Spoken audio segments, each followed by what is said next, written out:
Bom, queridos, ontem à noite no culto eu estive ministrando sobre o Kairos de Deus, sobre o tempo de Deus. Segunda-feira passada nós falamos aqui sobre o tempo de Deus, sobre as nossas vidas. E ontem eu tive a oportunidade de ministrar no culto das 19 horas. E eu pude explanar mais a respeito desse tema, num momento mais longo e tal. E eu tenho certeza que o Espírito Santo falou muito aos nossos corações.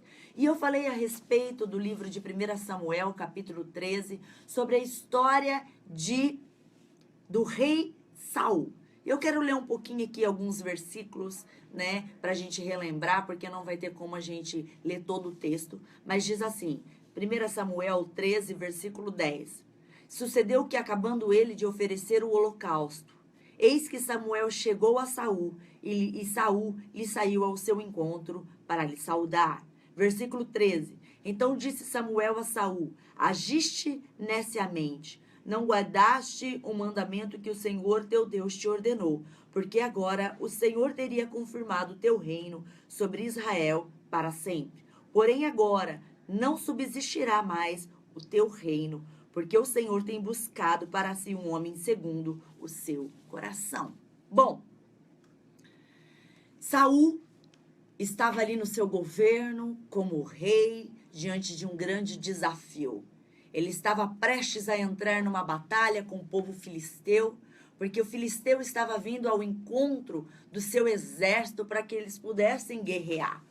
Porém, Deus tinha dado uma ordem ao rei Saul, dizendo que, antes dele sair à batalha, era para ele aguardar o profeta Samuel chegar, para que juntamente com o profeta Samuel eles pudessem levantar um holocausto, um sacrifício de paz, e assim receber as orientações ali do profeta, para que ele pudesse ir à batalha.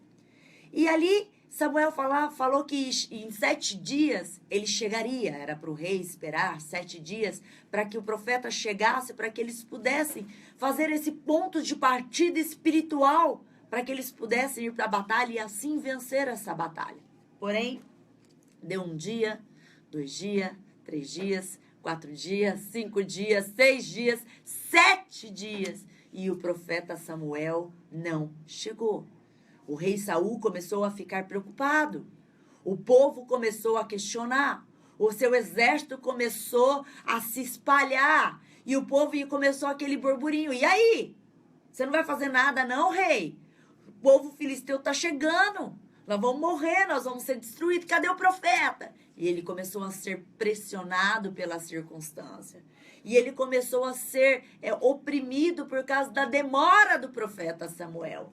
Então, o bonitinho do rei Saul, o que ele fez? Ele mesmo preparou o holocausto.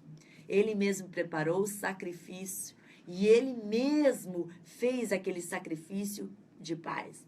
Porém, queridos, existia toda uma liturgia, existia toda uma organização da forma que se fazia um sacrifício. Primeiramente, um sacrifício só poderia ser feito por um sacerdote. E existia toda uma regra, uma orientação. Não podia ser feito de qualquer jeito. Mas o rei, pressionado pela circunstância, diante daquela situação a qual, entre aspas, o profeta Samuel estava demorando, o rei vai, desobedece a ordem de Deus e ele mesmo faz o sacrifício. Terminando ele de fazer o sacrifício, quem que bate na porta? Profeta Samuel. Oi, rei, vim aqui fazer o sacrifício. Ele então, né? Pois é, acabei de fazer o sacrifício. E eu creio que ele escutou a pior coisa da vida dele. Então o profeta ali, sendo a boca de Deus na vida do rei, fala para ele, olha, você agiu de uma forma ignorante. Você não deveria ter feito isso. Você fez errado. Você desobedeceu uma ordem de Deus. Hoje mesmo eu te daria vitória. Eu viria com uma palavra que você enfrentaria os filisteus e ganharia essa batalha, essa guerra. E hoje mesmo seu reinado iria ser confirmado para sempre. Mas porque você foi um nécio, porque você não agiu com sabedoria, porque você não soube me esperar, agora o seu reino não subsistirá mais.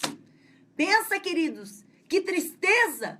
Para um rei ouvir uma coisa dessa, o rei Saul ainda ficou no trono até a sua morte. Porém, o reinado era passado de geração em geração, de filhos para filhos.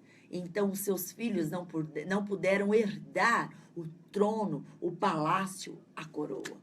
Que coisa mais triste. Tudo isso por causa de uma desobediência. Tudo isso, e é o ponto X que eu quero entrar, porque ele não soube esperar o tempo de Deus.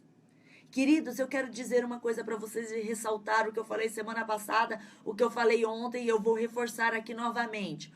O tempo de Deus não é o tempo do homem. A forma que Deus age não é na forma que às vezes a gente espera. Quando a gente olha lá em Eclesiastes, há tempo para todas as coisas, o tempo de Deus não é igual ao nosso tempo. Qual é o tempo do homem? O tempo do homem é o cronológico, é o relógio, são as 24 horas, é hoje, é amanhã, é 2016, é 2017, é dezembro, é janeiro. É ontem, né? A maioria das pessoas estão vivendo assim. Meu tempo é para ontem. Meu tempo já passou da hora. Demorou, né? Esse é o jargão que a gente usa, né? Vamos fazer isso? Demorou, né? Porém, o jargão de Deus não é demorou. O jargão de Deus é o tempo favorável. É o kairós de Deus. O que é o kairós de Deus? O kairós é o momento oportuno. É o tempo justo. É o momento que ele achar favorável, que ele achar melhor. Esse é o tempo de Deus na minha vida e na sua vida. Nós andamos numa correria, né? Como que chama esses lanches que a gente come aí rapidão? Fast food da vida, né? É os macarrão instantâneo. A gente quer tudo muito rápido, a gente quer tudo muito acelerado. E às vezes a gente transfere isso para Deus. Deus tem que agir rápido também na minha vida. Eu respondo, eu oro, ele já tem que estar respondendo. Mas espera aí, não é assim que Deus trabalha. Não é que Deus seja lerdo. Não é que Deus se atrase, não é que Deus seja demorado, mas é que Deus, ele não anda no nosso cronos. Deus, ele anda no kairós dele, no tempo dele, no momento favorável dele. E é assim que ele quer agir na minha vida e na sua vida. Talvez você esteja andando no seu tempo, né? Você esteja andando nos seus passos. Talvez você está ansioso, está tão corrido, são tantos afazeres, é tanta coisa que tem para fazer. Entre no tempo de Deus. Desfrute do kairós de Deus. Desacelera um pouquinho. Talvez você está nesse momento de espera, está como o rei Saul, você está angustiado. Meu Deus, os filisteus estão chegando, uma guerra está para acontecer. O povo está pressionando, a fila anda, demorou, eu quero as coisas para ontem, eu preciso fazer um sacrifício. É até uma coisa boa que você tem que fazer, né? E parece que as coisas não acontecem. Onde está Deus? Porque o profeta Samuel representava ali a boca de Deus, a presença de Deus, a orientação de Deus. Meu Deus, cadê Deus? Cadê a orientação de Deus? Deus se esqueceu de mim, Deus está demorando, parece que está acontecendo, Deus está chegando na hora com todo mundo, mas comigo parece que ele está atrasado. Deus não atrasa jamais. Deus não demora jamais. Deus chega na hora certa, no momento certo, e ele tem o controle de todas as coisas. Quero que você saiba, queridos, que a sua vida está sob o controle de Deus. Se você é dependente do Senhor, se você anda guiado pelo Espírito Santo, eu quero que você saiba que a sua vida está no controle do Senhor. Ele tem todo o poder e a hora que ele quiser, é o estralar de dedo, ele pode se manifestar e fazer as coisas na sua vida. Então saia do seu tempo e entre no tempo de Deus. Saia do cronos e entra no kairós. Viva este momento, este tempo de Deus, mesmo que seja um tempo de espera. Talvez você está esperando, né? O que diz lá em Isaías 40:31? Eu quero ler aqui, Isaías 40:31. Estou abrindo a minha Bíblia aqui, peraí. Isaías 40:31, nós lemos ontem no culto, diz assim: os que esperam no Senhor renovarão as suas forças, subirão com asas como águias, correrão e não se cansarão, caminharão e não se fatigarão. Os que esperam no Senhor renovarão as suas forças, subirão com asas como águias, correrão e não se cansarão, caminharão e não se fatigarão. Isaías 40:31. Não adianta você ficar esperando só do homem, não, viu? Espere no Senhor, espere do Senhor e as suas expectativas não serão frustradas. Viva o tempo de Deus, viva o Kairós de Deus, mesmo que não seja no seu tempo, mesmo que não seja do jeito que você quer, mas a palavra de Deus diz que tudo no tempo de Deus é perfeito e formoso. Então é melhor viver o perfeito e o formoso no tempo de Deus do que viver o de qualquer jeito no meu tempo e no seu tempo. Deus tem sempre o melhor para mim e para você. O que cabe a mim e a você é esperar, é ter essa sensibilidade para entender que há tempo para todas as coisas. E o tempo de Deus vai chegar sobre a minha vida e sobre a sua vida. Amém, queridos? Essa é a palavra de Deus que eu tenho para você. E eu quero orar com você neste momento. Se possível, coloque as mãos sobre o seu coração e nós vamos orar. Paizinho querido, eu apresento diante de Ti, ó Pai, cada ouvinte nesta manhã.